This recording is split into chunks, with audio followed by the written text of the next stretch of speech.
नमस्कार दोस्तों, मैं श्वेताब कुमार आप सभी का आपके अपने यूट्यूब चैनल लॉकुल पर बहुत-बहुत स्वागत करता हूँ।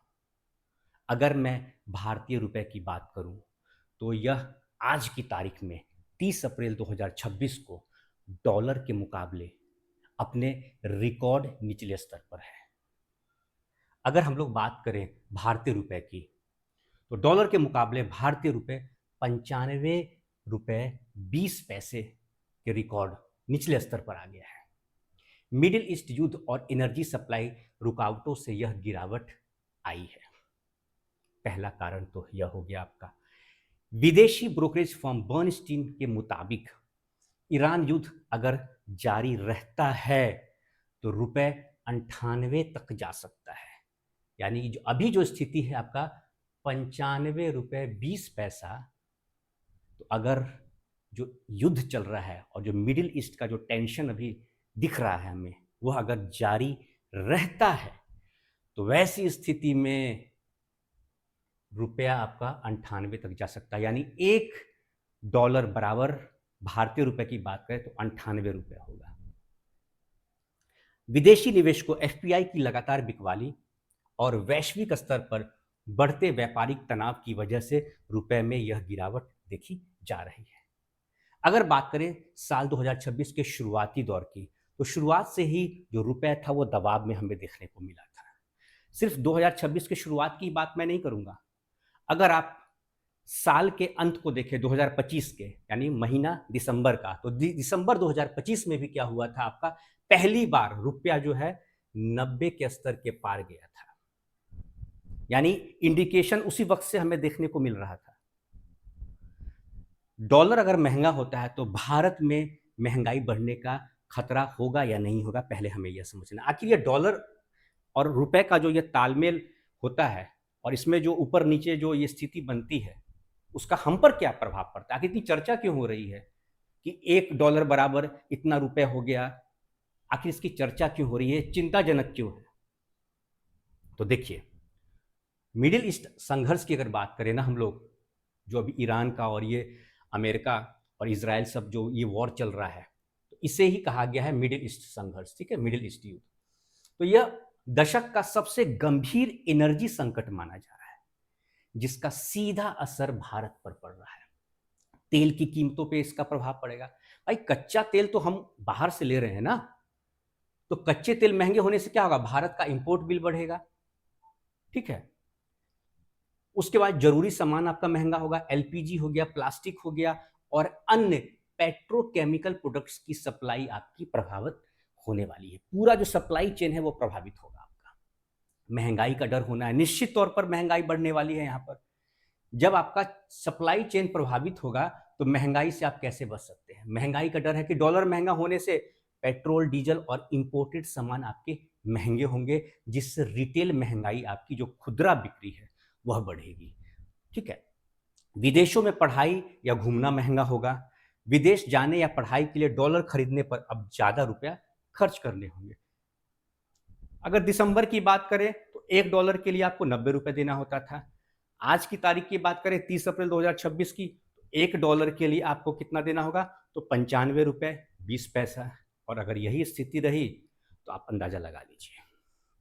देखिए, रुपया कमजोर होने से महंगाई कैसे बढ़ती है, पहले उसे समझते हैं। देखिए, इसका नुकसान क्या है? विदेश में यात्रा, उसके बाद पढ़ाई, इलेक्ट्रॉनिक सामान, कच्चा तेल या विदेशी निवेश आपका महंगा होगा। फायदा तात्कालिक है ना? वह क्या है? लेकिन फिर भी हमें समझना है, सामान एक्सपोर्ट करने पर ज्यादा रुपए मिलेंगे। बस यही एक फायदा है इसमें। भारत आने वाले टूरिस्ट के लिए ट्रेवल सस्ता होगा। विदेशी अगर आते हैं तो उनके टूरिज्म सस्ता हो जाएगा। ठीक है, क्योंकि रुपए की कीमत नीचे रहेगी डॉलर के मुकाबले, तो यहाँ वो डॉलर उनको कम खर्च करना पड़ेगा। मेडिकल टूरिज्म को बढ़ावा मिलेगा। विदेशी अगर यहाँ पर इलाज कराने के लिए आते हैं तो यहाँ उनको कम डॉलर खर्च करने पड़ेंगे, तो उनके लिए फायदा है। डॉलर भेजने पर ज़्यादा पैसा मिलेगा। ठीक है, तो ये सारी बातें हैं कि अगर वहाँ से कोई डॉलर अगर यहाँ भेजते हैं तो एक्सचेंज होगा, तो इन रिटर्न जो है इंडियन करेंसी उनको ज़्यादा मिलेगा। बस ये कुछ फ़ायदा है। उसके बाद अगर हम लोग बात करते हैं यहाँ पर, इलेक्ट्रॉनिक्स आपके महंगे होंगे। इलेक्ट्रॉनिक आइटम्स जैसे मोबाइल हो गया, लैपटॉप हो गया और आयातित पार्ट्स, यानी जो पार्ट्स इंपोर्ट आपके इंपोर्ट किए जा रहे हैं वो आपके महंगे हो सकते हैं, क्योंकि भुगतान डॉलर में होता है। करेंसी की कीमत कैसे तय होती है उसे हम लोग समझते हैं। देखिए, डॉलर के मुकाबले किसी करेंसी की वैल्यू घटे तो उसे मुद्रा का गिरना कहते हैं या कमजोरी कहते हैं, जिसे हम करेंसी डेप्रिसिएशन के नाम से भी जानते हैं। हर देश के पास एक फॉरेन करेंसी रिजर्व होता है, जिससे इंटरनेशनल ट्रांजैक्शन होते हैं। अंतर्राष्ट्रीय बाजार में अगर आपको ट्रांजैक्शन करना है, व्यापार करना है, तो उसके लिए आपके पास विदेशी मुद्रा रिजर्व होना चाहिए। इसके घटने या बढ़ने का असर आपकी करेंसी पर पड़ता है। अगर भारत के फॉरेन रिजर्व में डॉलर पर्याप्त होंगे तो रुपया स्थिर रहेगा आपका, लेकिन डॉलर अगर घटता है तो रुपया कमजोर होगा, बढ़े तो मजबूत होगा। देखिए, इसीलिए जो आज हम लोग चर्चा कर रहे हैं वो है कि रुपया अपने ऑल टाइम लो रिकॉर्ड पर आ गया है ना, ऑल टाइम लो पर आ गया। और वो यह जो लो हुआ है वो रिकॉर्डेड लो है। इससे पहले कभी इतना लो रुपया नहीं आपका गया था, है ना।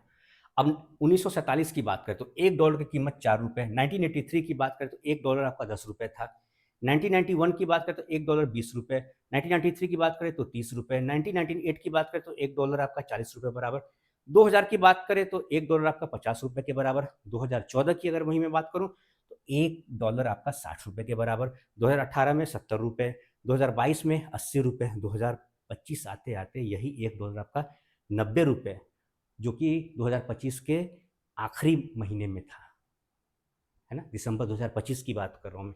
और 2026 की बात करें तो शुरुआत से ही आपको रुपया जो है दबाव में दिख रहा है। और आज की तारीख की बात करें तो 2026 में आपका आपका एक डॉलर 95 रुपए 20 पैसे, ये हो गई है हमारे रुपए की स्थिति।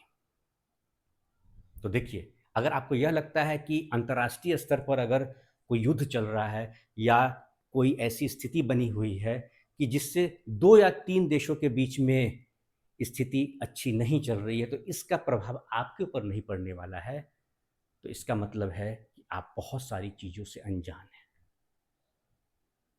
अगर मैं बात करूं मिडिल ईस्ट युद्ध की, तो इसका सीधा सीधा प्रभाव भारत पर देखने को मिल रहा है और इसी वजह से यह हमारी स्थिति हुई है। ठीक है दोस्तों, तो आज का सेशन यहीं पे कंक्लूड करता हूं। आज के इस सेशन को लेकर या किसी अन्य टॉपिक पर आपको कोई सवाल हो तो आप मुझसे कमेंट सेक्शन में पूछ सकते हैं। मिलते हैं अपने नेक्स्ट सेशन में, तब तक के लिए नमस्कार।